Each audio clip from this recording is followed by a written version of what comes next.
Locket మర్మం 6వ భాగం. నాకో పని సవ్యంగా చేసి పెట్టావంటే తప్పకుండా స్వర్ణలతని ఎక్కడ దాచింది చెబుతాను అని హంతకుడనగానే ఏమిటా పని అని మధుసూదన్ రావు అడిగాడు. వెంటనే బయలుదేరి ట్రంక్ రోడ్డు మీద 60 మైళ్ళు వెళ్ళు. తర్వాత 2వ ఫర్లాంగు రాయి దగ్గర కారాపు. ఎడమవైపు కాలిబాట కనిపిస్తుంది. ఆ కాలిబాట మీద 1/2 మైలు నడువు. ఒక దిగుడు బావి కనిపిస్తుంది. అక్కడ ఆగు. నేను నిన్నక్కడ కలుసుకొని చెబుతాను అని హంతకుడనగానే ఇప్పుడే చెప్పకూడదు అని మధుసూదన్ రావు అడిగాడు. వీల్లేదు.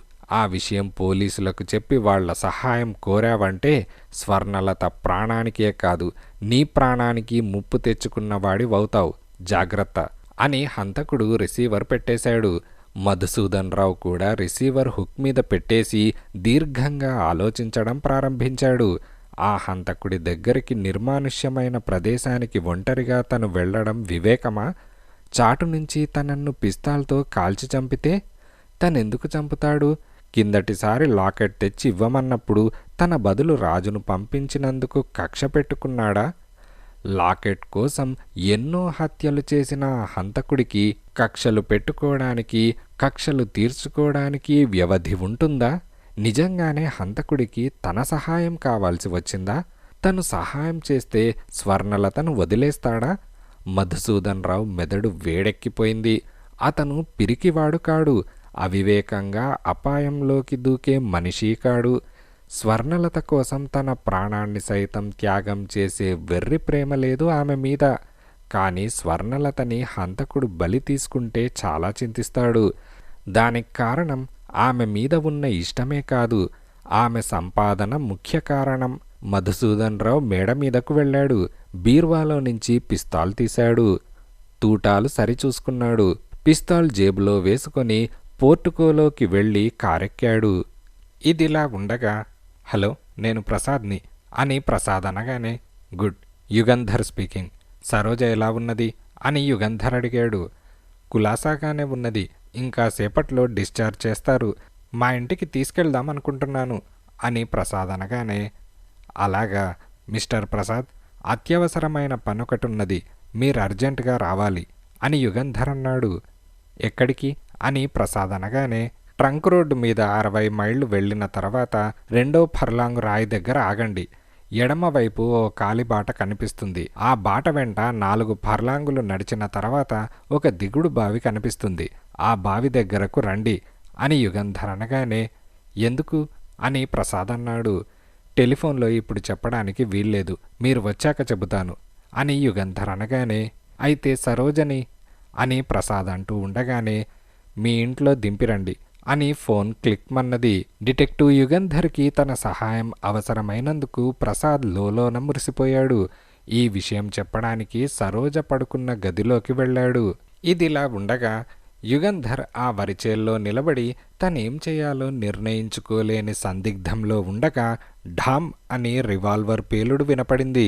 చటుక్కున్న నేల మీదకు వంగి వరిచేను వెనక్కు వెళ్ళాడు. యుగంధర్కి వరిపైరు పిస్తాల్ గుండును ఆపలేదని తెలుసు. అయినా తన చేనులో దాక్కుంటే హంతకుడికి గురి దొరకదు. మళ్ళీ పేలుడు వినపడింది. వరిపైరు కదలకుండా యుగంధర్ కొంచెం కొంచెంగా జరగడం ప్రారంభించాడు. తను ఉన్న చోట తెలియకూడదు.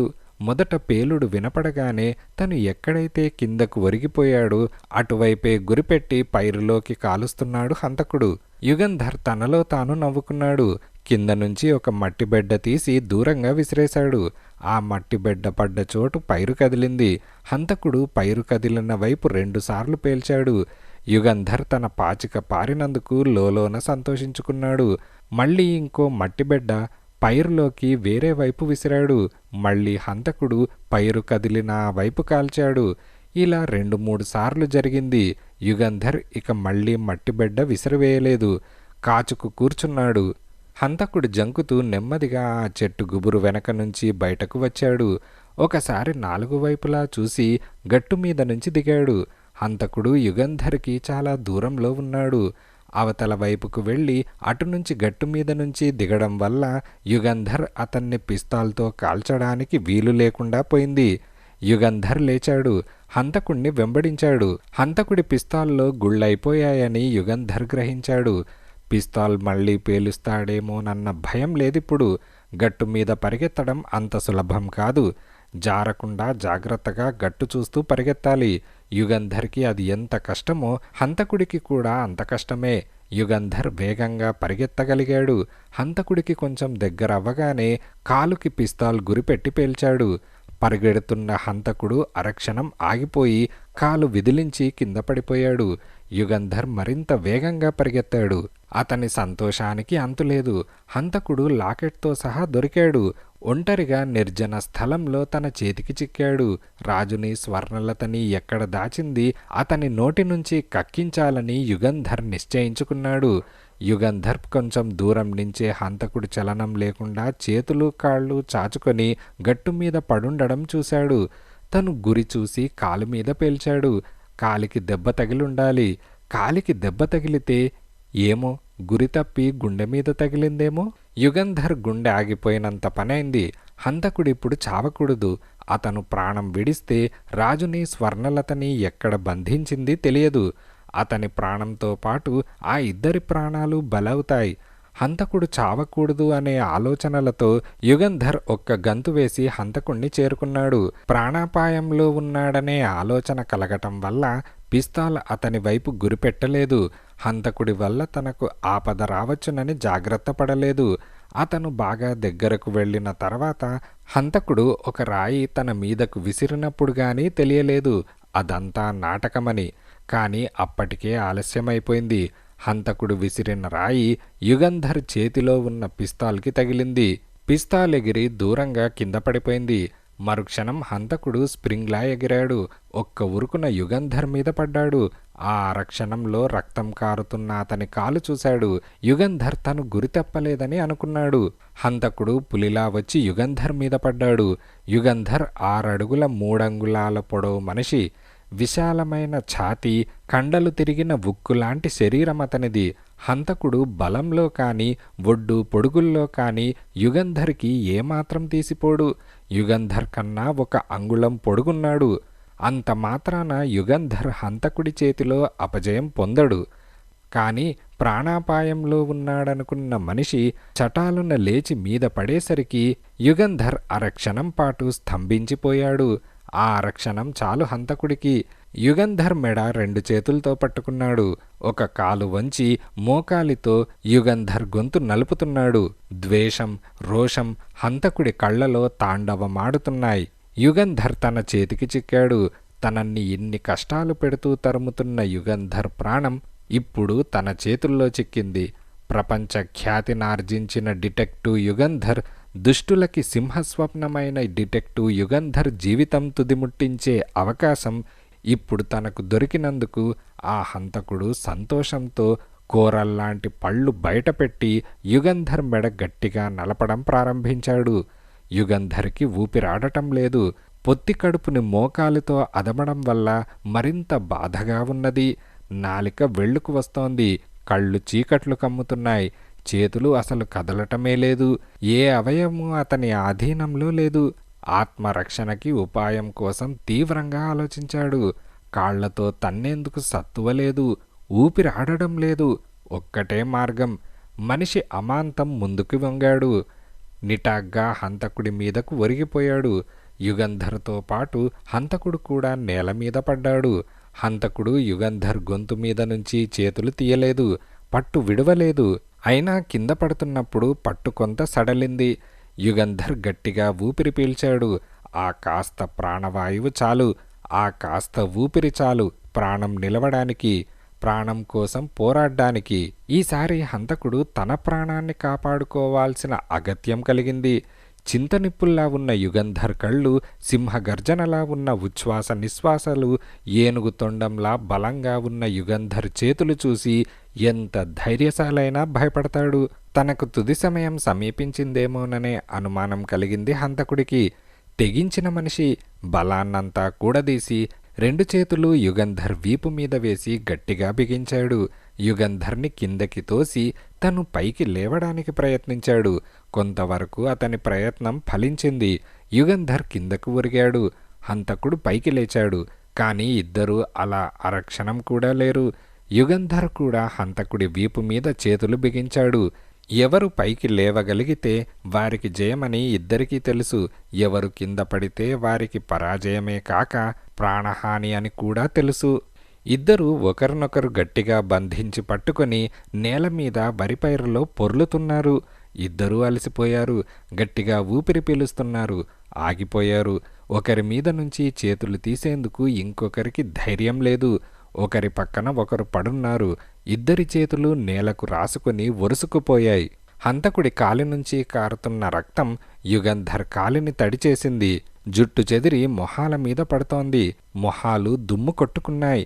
ఇక ఆట్టేసేపు తాళలేనని హంతకుడికి తెలుసు. కాలి నుంచి రక్తం కారుతున్నందువల్ల అతని శక్తి తగ్గుతోంది. బలాబలాలు తేల్చుకునేందుకు అది సమయం కాదు.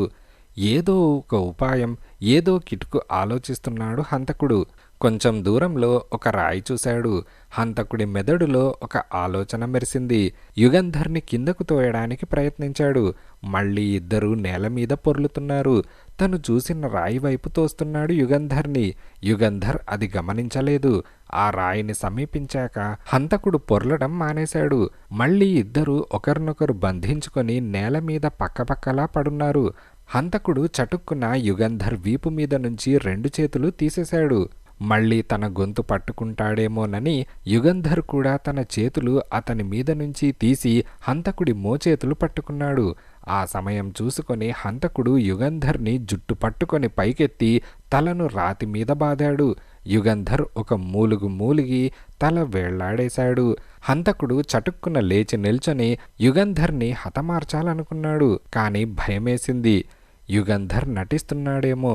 తను వంగితే తనను పట్టుకోవచ్చు. ఈసారి పారిపోయేందుకు అవకాశం కూడా దొరకకపోవచ్చు. తనకు కావాల్సింది లాకెట్, ఆ లాకెట్లోని రహస్యం. యుగంధర్ చస్తేనేం బతికితేనేం అని అనుకొని హంతకుడు పరుగు తీశాడు. రోడ్డు చేరుకోగానే లారీలో కాక యుగంధర్ వచ్చిన జీప్ ఎక్కి స్టార్ట్ చేశాడు. జీప్ డాష్ బోర్డ్లో 2 పిస్తాళ్లున్నాయి. సంతోషంతో జీప్ పోనిచ్చాడు. అది పోలీస్ జీపు. అవి పోలీస్ పిస్తాల్స్. తనన్ని ఆపితే తనే యుగంధర్ అని చెబితే అయిపోతుంది. ఇలా ఆలోచిస్తూ హంతకుడు జీపును మరింత వేగంగా తోలాడు. ఇదిలా ఉండగా ఎస్ కమిన్ అని నర్స్ అన్నది. అతను లోపలికి వెళ్ళాడు. ఎస్ అని డాక్టర్ ప్రశ్నించాడు. అతను నర్సుని అనుమానంగా చూశాడు. విడిగా మాట్లాడాలా? ఆల్ రైట్ అని నర్సుని చూసి తల ఊపాడు డాక్టర్. నర్స్ గదిలో నుంచి వెళ్ళిపోయింది. నా కాలికి బుల్లెట్ తగిలింది. బుల్లెట్ తీసేసి కట్టాలి అని అతను అనగానే డాక్టర్ కనుబొమ్మలు చిట్లించి బుల్లెట్టా? మీ పేరు? ఎలా తగిలింది అని అడిగాడు. అతను నవ్వుతూ ఆ ప్రశ్నలకు నేను జవాబులు చెప్పలేను.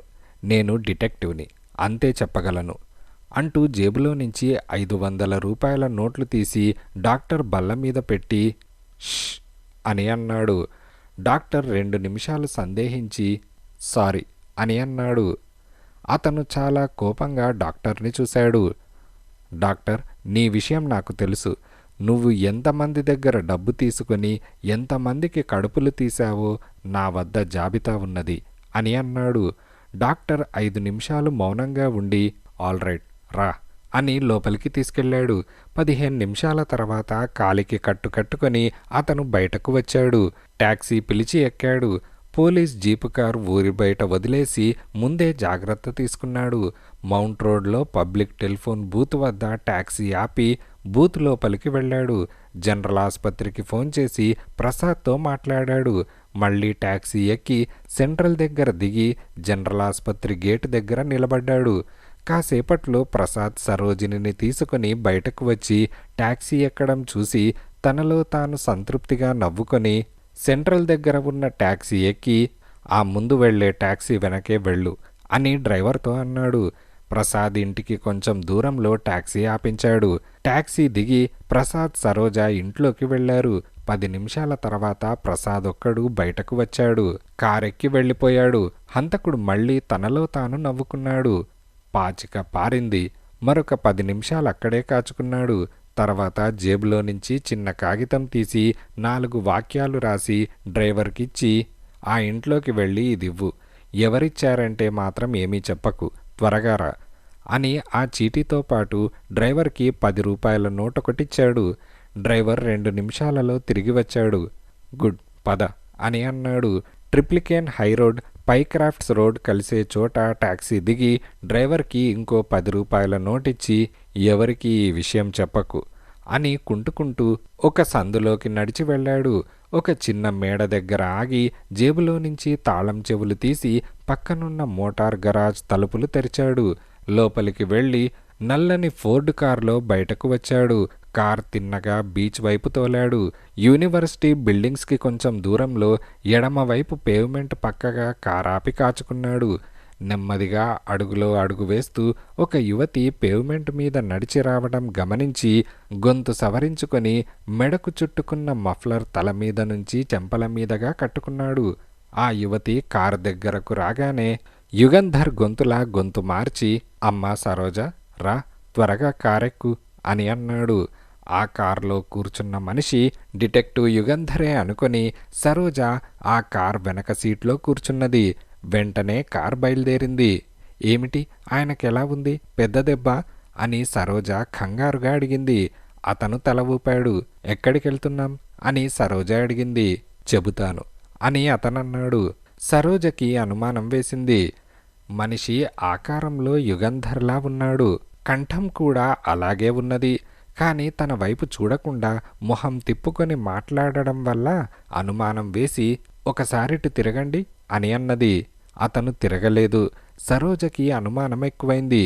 ముందుకు వంగి అతని మొహాన్ని పరీక్షించడానికి ప్రయత్నించింది. అతను కర్కోటకుడు. సంకోచించకుండా ఆమె తల మీద పిడికిలి బిగించి ఒక దెబ్బ వేశాడు. సరోజ తల తిరిగి కారులో కింద పడిపోయింది. ఇదిలా ఉండగా ప్రసాద్ తన స్పోర్ట్స్ కార్ రోడ్డుకి పక్కగా ఒక చెట్టు వెనక ఆపాడు. మద్రాస్ నుంచి 60 మైళ్ళ 2 ఫర్లాంగుల దూరం వచ్చాక రెండో ఫర్లాంగు రాయి దగ్గర ఆగాడు. ఎడమవైపు ఒక కాలిబాట కనిపించింది. గబగబా ఆ కాలిబాట వెంట నడవడం ప్రారంభించాడు. డిటెక్టివ్ యుగంధర్కి తన సహాయం అవసరమైనందుకు తనలో తాను మురిసిపోయాడు ప్రసాద్. సరోజని పిస్తాల్తో కాల్చిన ఆ దుర్మార్గుడు తన కళ్లకు కనపడితే వాడి మెడ పట్టుకొని ప్రసాద్ పళ్ళు పటపటా కొరుకుతూ యుగంధర్ తనకటువంటి అవకాశం కల్పిస్తాడని ఆశపడ్డాడు.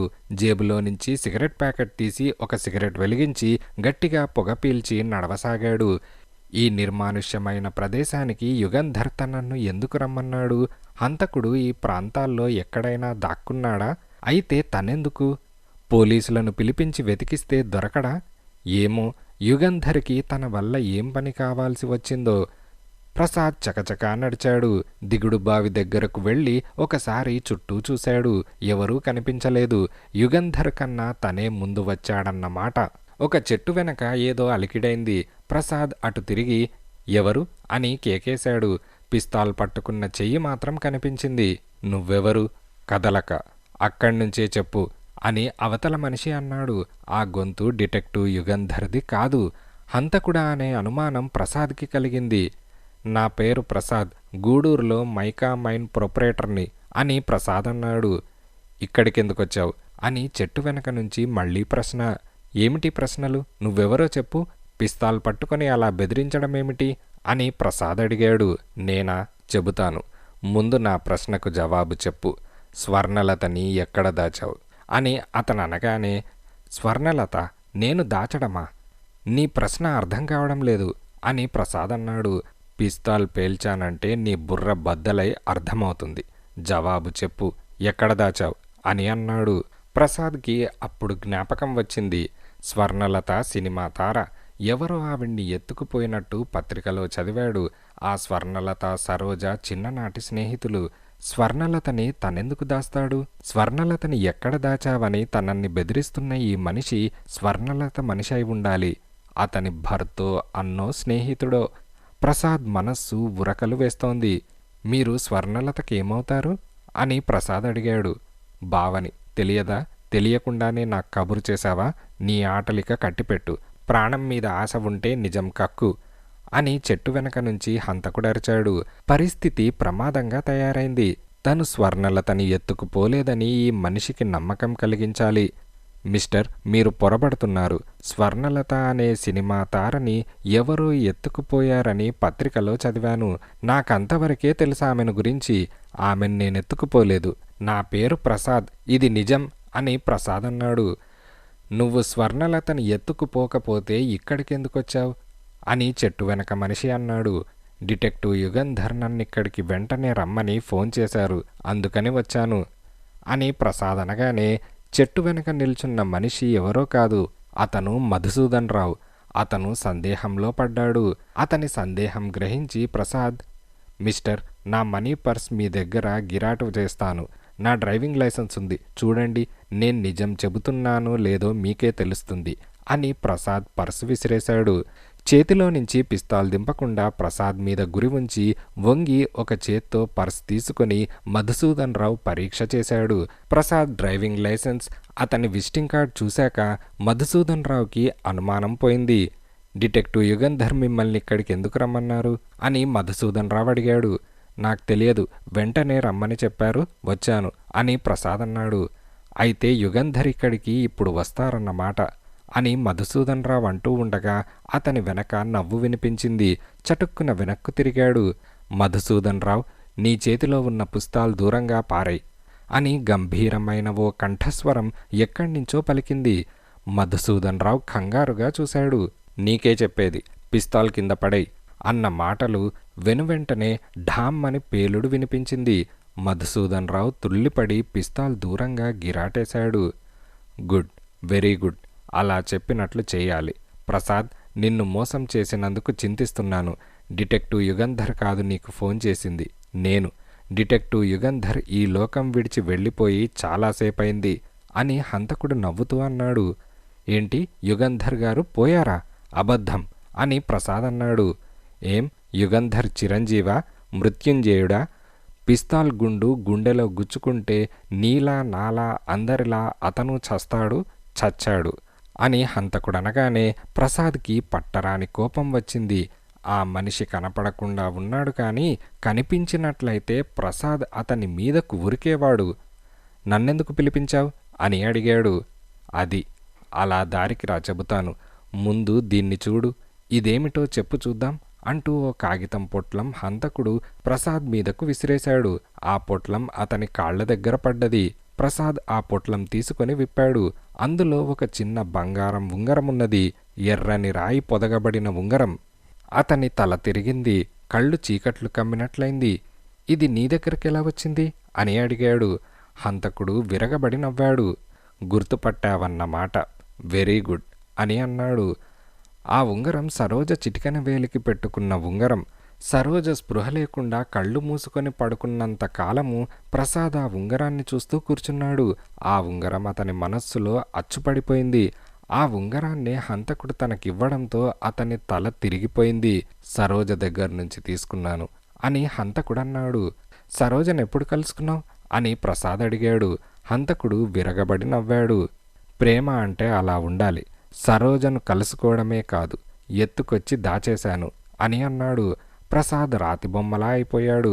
సరోజనెత్తుకొచ్చి ఎక్కడ దాచావు చెప్పు అని ప్రసాద్ గట్టిగా అరిచాడు. అలా కంగారు పడకు, ప్రస్తుతం ఆ అమ్మాయికి ఎలాంటి ప్రమాదమూ లేదు. ఇక ముందు విషయం నీ మీద ఆధారపడి ఉంటుంది అని హంతకుడు అనగానే, అంటే అని ప్రసాద్ అన్నాడు.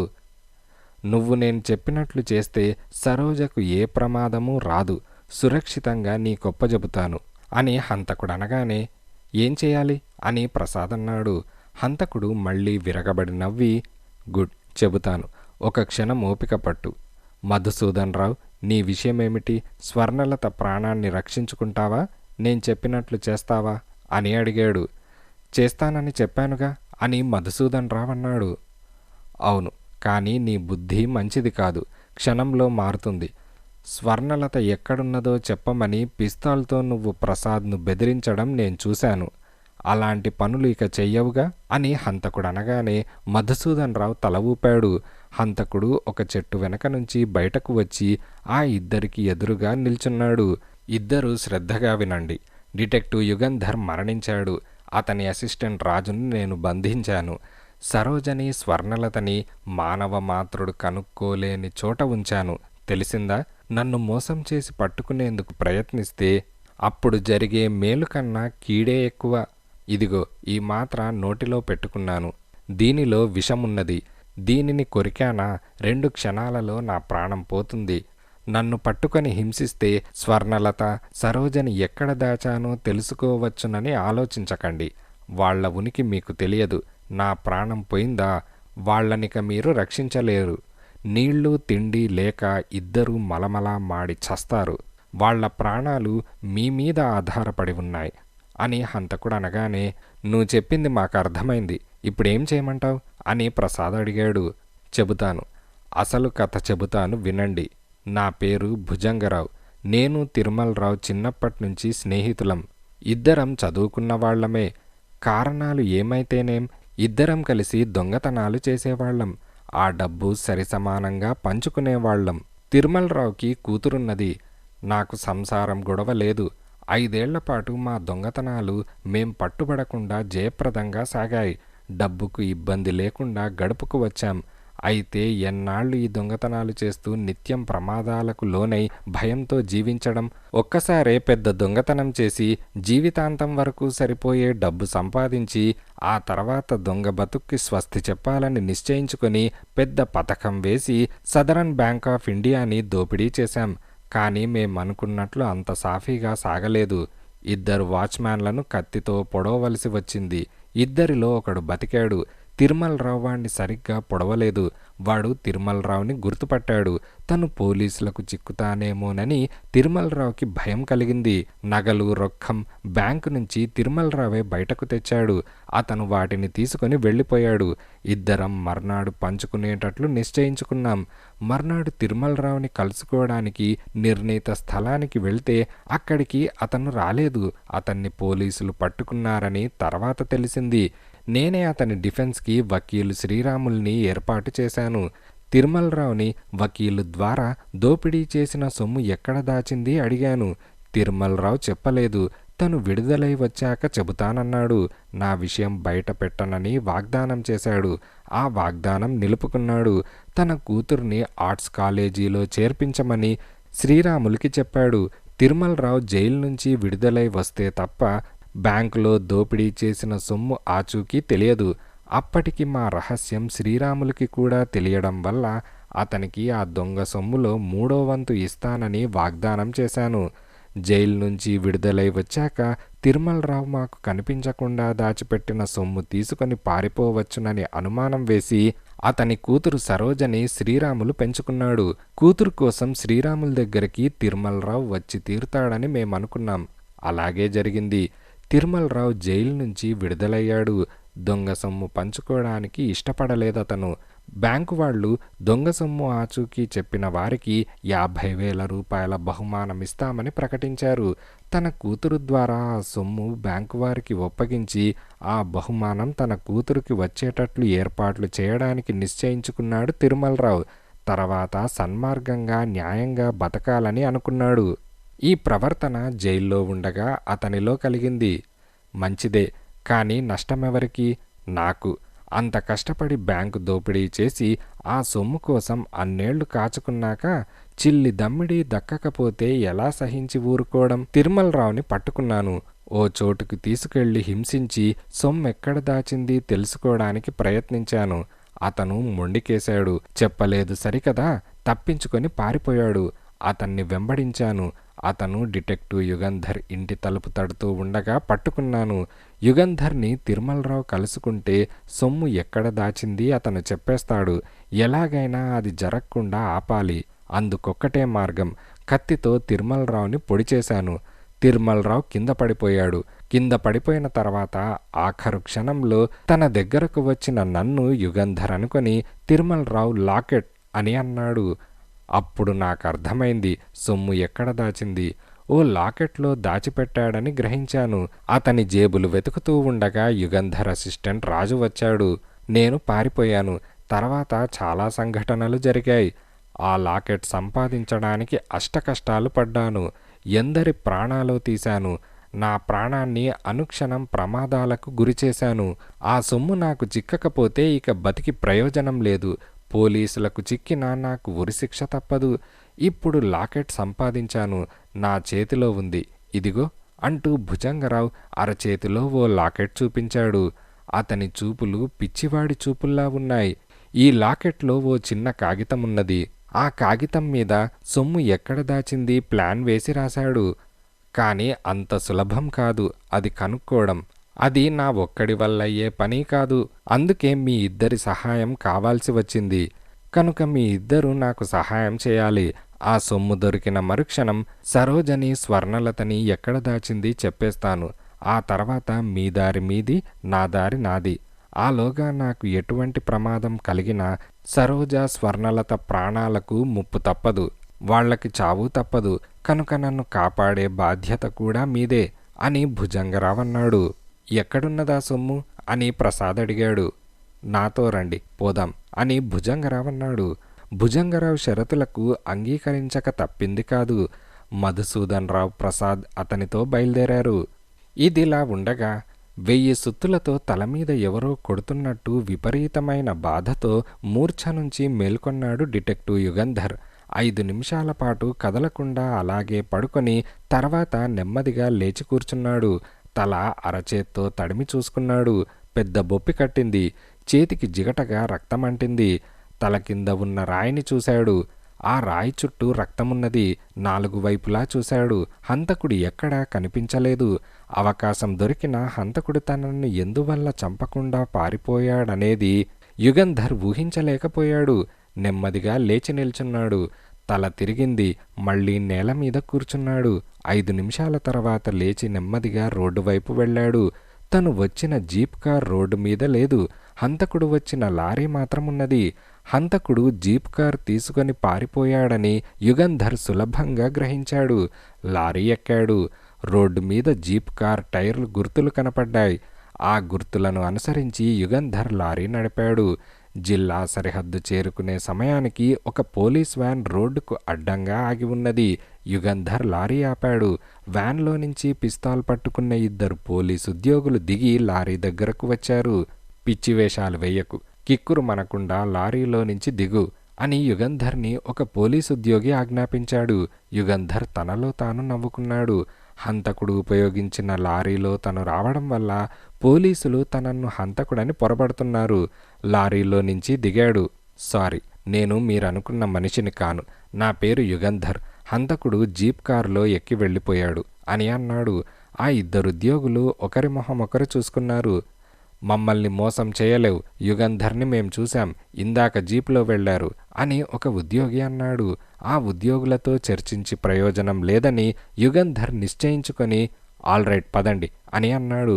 లారీని ఒక పక్కగా పెట్టు అని ఓ ఉద్యోగితో రెండో అతను అన్నాడు. అతను లారీ ఎక్కి రోడ్డుకొక పక్కగా ఆపాడు. అంతసేపు ఆ రెండో ఉద్యోగి పిస్తాల్ యుగంధర్ మీద గురిపెట్టి ఉంచాడు. పద అని తర్వాత ఆజ్ఞాపించాడు. యుగంధర్ పోలీస్ వ్యాన్ ఎక్కి కూర్చున్నాడు. వ్యాన్ కదిలింది. అరగంట తర్వాత జిల్లా పోలీస్ కార్యాలయం ముందు ఆగింది.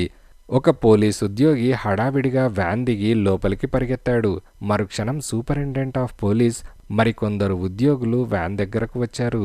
దిగు అని వ్యాన్లో కాపలా ఉన్న ఉద్యోగి యుగంధర్ని చూసి ఆజ్ఞాపించాడు. యుగంధర్ వ్యాన్లో నుంచి దిగాడు. యూ ఫూల్స్, ఇయన్ని పట్టుకున్నారేమిటి అని సూపరింటెండెంట్ అన్నాడు. చాలా కాలం నుంచి సూపరింటెండెంట్కి యుగంధర్కి పరిచయం ఉన్నది. సారీ మిస్టర్ యుగంధర్, ఈ పొరపాటు ఎలా జరిగిందో ఊహించలేకుండా ఉన్నాను అని సూపరింటెండెంట్ క్షమాపణ కోరుతూ అన్నాడు. మీ ఆఫీసర్ల తప్పేమీ లేదు, సమంజసమైన పొరపాటే. అదంతా ఓ కథ, మీ ఉద్యోగులు చెబుతారులేండి. హంతకుడు పోలీస్ జీప్లో వెళ్ళాడు. తనను అటకాయించిన పోలీసులకి తను డిటెక్టివ్ యుగంధర్నని చెప్పి తప్పించుకున్నాడు.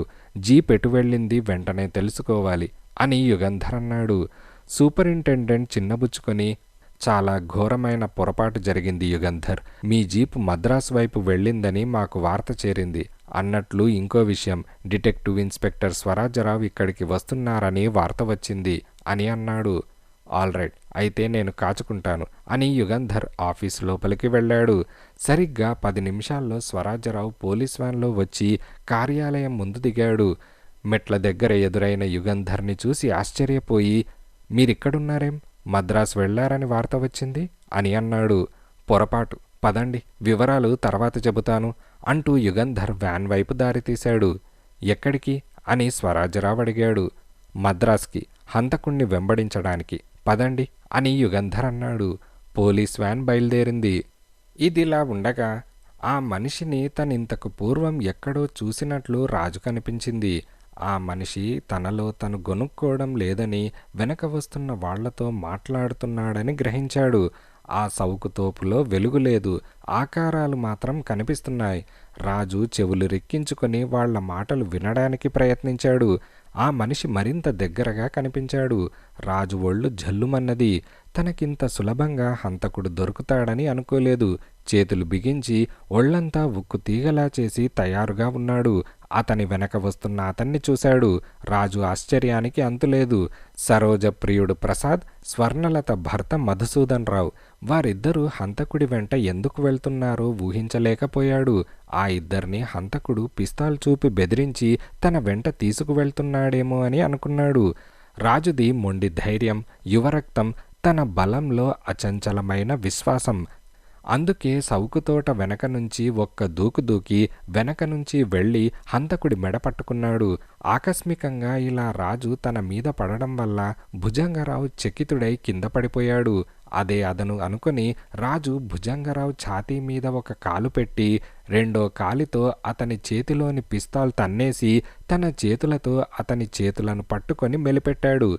భుజంగరావు బాధతో అరుస్తూ ప్రసాద్, మధుసూదన్ రావుల వైపు చూశాడు. ఆ ఇద్దరూ సందిగ్ధంలో పడ్డారు. భుజంగరావు రాజు చేతికి చిక్కాడు.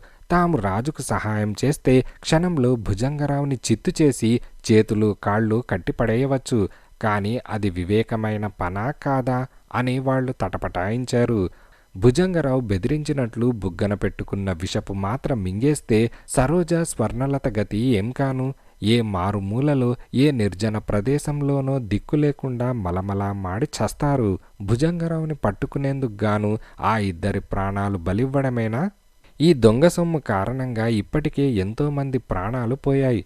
ఆ దొంగ సొమ్ముతో కానీ భుజంగరావుతో కానీ ఎటువంటి సంబంధం లేని ఆ యువతులిద్దరికీ ఎందుకీ శిక్ష? రాజు హంతకుడి చెయ్యి విరిచేస్తున్నాడు. ఆ పోట్లాటలో భుజంగరావు కాలుకు కట్టిన కట్టు ఊడిపోయింది. రక్తం కారుతోంది. ప్రసాద్ మధుసూదన్ రావు వైపు చూశాడు. మధుసూదన్ రావు తల ఊపి ముందుకు నడిచాడు. తన వైపు వస్తున్న ఆ ఇద్దరినీ చూసి తనకు సహాయం వస్తున్నారని రాజు సంతోషించాడు. మధుసూదన్ రావు నేల మీద పడున్న ఓ చిన్న రాయి తీసుకున్నాడు. గబగబా పరిగెత్తి రాజును సమీపించాడు. ఆ చేయి పట్టుకోండి అని రాజు మధుసూదన్ రావుతో అన్నాడు. మధుసూదన్ రావు జవాబు చెప్పలేదు. కుడి చేయి పైకెత్తి రాజు తల మీద ఆ రాయితో గట్టిగా కొట్టాడు. రాజు కుప్పగా కూలిపోయాడు. భుజంగరావు నెమ్మదిగా లేచి కూర్చొని రాజు మెలిపెట్టిన చేతిని నిమురుకొని రక్తం కారుతున్న కాలిని ఒకసారి పరీక్ష చేసుకొని మధుసూదన్ రావు వైపు తిరిగి గుడ్, మంచి పని చేశావు అని అన్నాడు. మధుసూదన్ రావు మాట్లాడలేదు. త్వరగా లే, నీ పని పూర్తి చేసుకుని సరోజని, స్వర్ణలతని ఎక్కడ దాచావో చెప్పు అని ప్రసాద్ అన్నాడు. భుజంగరావు విరగబడి నవ్వాడు. ప్రేమ అంటే అలా ఉండాలి. వెళ్దాం కానీ ముందు ఈ రాజు విషయం చూడవద్దు, మళ్ళీ లేస్తాడేమో. పని పూర్తి చేయండి అని అన్నాడు. అంటే అని ప్రసాద్ అడిగాడు. అంటే ఆ పిస్తాల్ తీసుకొని పేల్చండి, మళ్ళీ లేవకుండా అని భుజంగరావు అనగానే ఆ పని ఎన్నటికీ జరగటానికి వీల్లేదు. సరోజ, స్వర్ణలతల ప్రాణాలని నీ అరచేతుల్లో పెట్టుకున్నావు గనక నీకింతవరకైనా సహాయం చేయవలసి వచ్చింది. హత్యలకు కూడా నీకు తోడ్పడతామనుకున్నావా? వీల్లేదు. త్వరగా లేచి బయలుదేరు. ఆ సొమ్ము తీసుకుని వాళ్లని ఎక్కడ బంధించింది చెప్పు అని ప్రసాద్ అన్నాడు. భుజంగరావు కనుబొమ్మలు చిట్లించి ఈ రాజు సామాన్యుడు కాడు, మళ్లీ లేచి మన వెనకే వస్తే ప్రమాదం అని అన్నాడు. ప్రసాద్ తను తొడుక్కున్న చొక్కా తీసి పరపరా చింపి పీలికలు చేసి రాజు చేతులు కాళ్ళు కట్టేశాడు. నీ అనుమానమిక తీరిందా? పద అని అన్నాడు. భుజంగరావేదో గొనుక్కుంటూ లేచాడు. రాజును చంపమంటే వాళ్లు చంపరని, తను హత్య చేయడానికి ప్రయత్నిస్తే వాళ్ళు అడ్డుపడతారని గ్రహించాడు. సౌకు చెట్ల మధ్య నుంచి నడవడం ప్రారంభించాడు. అతని వెనక ప్రసాద్, మధుసూదన్ రావు తలలు వంచుకొని నడుస్తున్నారు. భుజంగరావు కాలు నుంచి రక్తం కారుతోంది.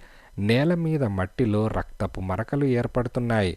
ఇదిలా ఉండగా పోలీస్ అవుట్ స్టేషన్లలో, బస్టాండ్లలో వాకబు చేస్తూ డిటెక్టివ్ యుగంధర్, ఇన్స్పెక్టర్ స్వరాజరావు హంతకుడు వెళ్లిన దారినే వెళ్లారు. ఆ జీపు కార్ అతి వేగంగా వెళ్లడం చాలామంది చూశారు. అది ఎక్కడా ఆగకుండా వెళ్ళిందని తెలిసింది. హంతకుడు తిన్నగా మద్రాస్కే వెళ్ళినట్లున్నాడు అని ఇన్స్పెక్టర్ అన్నాడు. అవును అని యుగంధర్ తల ఊపాడు. ఆ లాకెట్ దొరికిన తర్వాత ఇంకా మద్రాసులో అతనికేం పని అని ఇన్స్పెక్టర్ అనగానే, ఆ లాకెట్ ద్వారా ఏం గ్రహించాడో మనకు తెలియదుగా అనే ఆలోచనలో మునిగిపోయాడు యుగంధర్. హంతకుడి చేతిలో బందీగా ఉన్న రాజును గురించి, స్వర్ణలత గురించి ఆలోచిస్తున్నాడు. లాకెట్ హంతకుడి చేతికి దొరికింది కనుక ఇక వాళ్ల ప్రాణాలు తృణప్రాయం. వాళ్లను విడిచిపెట్టడానికి హంతకుడు ప్రయత్నం కూడా చేయకపోవచ్చు. ఇంతమందిని హత్య చేసిన ఆ కర్కోటకుడు రాజును గురించి, స్వర్ణలత గురించి ఆలోచిస్తాడా? వాళ్ళు మలమలా మాడి చస్తారనే జాలి అతనికెందుకుంటుంది? తన చేతికి చిక్కిన హంతకుణ్ణి చేతులారా జారవిడిచానని యుగంధర్ ఎంతగానో చింతిస్తున్నాడు. హంతకుడు తన తల రాయికేసి కొట్టి పారిపోయాడు. అది తలచుకుంటేనే యుగంధర్ ఒళ్లంతా మండిపోయింది. తనకు సమాన ఉజ్జీలా, తనకన్నా ఒక ఆకు ఎక్కువ చదివినవాడిలా ఉన్నాడు. ఇన్స్పెక్టర్ స్వరాజ్యరావు యుగంధర్ మొహం పరీక్షగా చూశాడు. కొన్నేళ్ల సహచర్యం వల్ల యుగంధర్ మనోవ్యధ తెలుసుకున్నాడు. చింతించకండి యుగంధర్, ప్రయోజనం లేదు. ఒక్కొక్కప్పుడు అపజయం తప్పదు అని అన్నాడు. కాలికి గుండు దెబ్బ తగిలి కూడా హంతకుడు నన్ను ఓడించినందుకు సిగ్గుపడుతున్నాను అని యుగంధర్ అన్నాడు. ఇప్పుడు మనం ఎక్కడికి అని ఇన్స్పెక్టర్ మాట మార్చడానికి అడిగాడు. మద్రాస్కి అని యుగంధర్ అనగానే, వెళ్ళి ఏం చేస్తాం అని ఇన్స్పెక్టర్ అడిగాడు. యుగంధర్ పెదవి విరిచాడు. మద్రాస్ మహాపట్నంలో హంతకుడి కోసం ఎలా వెతకడం, ఎక్కడని వెతకడం? హంతకుడి జీప్ కార్ ఎక్కడో వదిలేసి కాలినడకన వెళ్ళిపోయాడేమో. రాజు హంతకుడి చేతిలో నుంచి తప్పించుకొని వచ్చి ఉంటాడా? తన కోసం ఇంట్లో కాచుకొని ఉంటాడా? కనీసం ఏదైనా వార్త రాసిపెట్టి ఉంటాడా? యుగంధర్ ఆలోచనలు పరిపరి విధాల సాగాయి. ఇలా వాళ్ళు మద్రాస్ పట్టణం పొలిమేరలు చేరుకున్నారు. ఎక్కడికి యుగంధర్? హెడ్ క్వార్టర్స్కా అని ఇన్స్పెక్టర్ అడిగాడు. యుగంధర్ ఆలోచిస్తూ, వద్దు, వేరే ఏదైనా చెప్పమ్మా. ఇప్పుడు ఇక్కడ ఆన్ ది స్పాట్ నీ 2 చేతులు 2 కాళ్ళు తీసేయాలనుంది. It's a feeling. ఇప్పుడు ఇక్కడే. నన్ను టెంప్ట్ చేయొద్దు ప్లీజ్. ఇంకా